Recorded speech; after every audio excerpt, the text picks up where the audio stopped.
Well, today we've got Les Froyland, and Les has got a 77 Camaro. Beautiful car. And you want to tell us something about the 77s?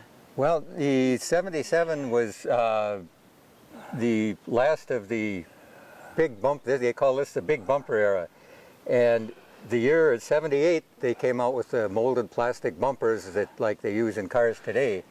And from 74 to 77, they had the big heavy bumpers with springs in them, and it was a factory or a government mandate for safety bumpers.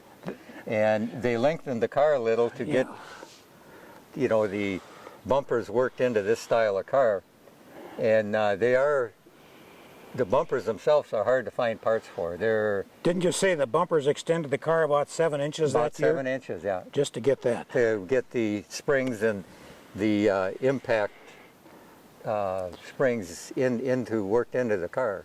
Some other unusual things about this 77 here is that T-tops were added. In 77, it had to be an owner's option to find somebody to put the T-top in, and then 78 General Motors offered it. Is that right? Yeah, there was three companies that made T-tops, aftermarket T-tops. And then in 78, in the Camaro, GM came out with the T-top option, factory option. And I think it was factory option before in Firebirds, or the Pontiac Firebird, but 78 was the first year that they actually offered it in the Camaro. Okay, and then the Camaro was offered in 3 engine sizes, is that correct? They had the 305 V8, which I have, and then the 350. Okay. And most of the Z28s had the big 350 in it, and but this one has just got the small V8, and it runs real nice. My wife and I got it just for a driver, and that's what we like, is just the car to drive. You say you've had this how many years? We've had it 6 years. 6 years, and you're enjoying it. Oh yeah.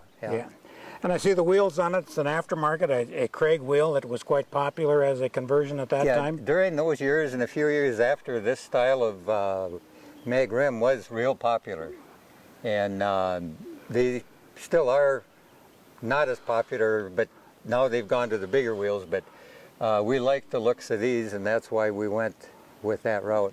And the color is a color that you've kind of selected yourself. It's not a black, it's got kind of a purple tinge to it. The color we selected, we worked with the guy that painted it, and he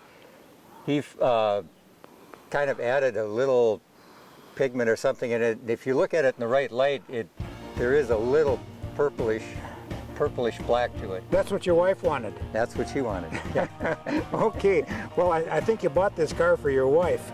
But, well, yeah. Okay, Les, we want to thank you for showing it today. Very good.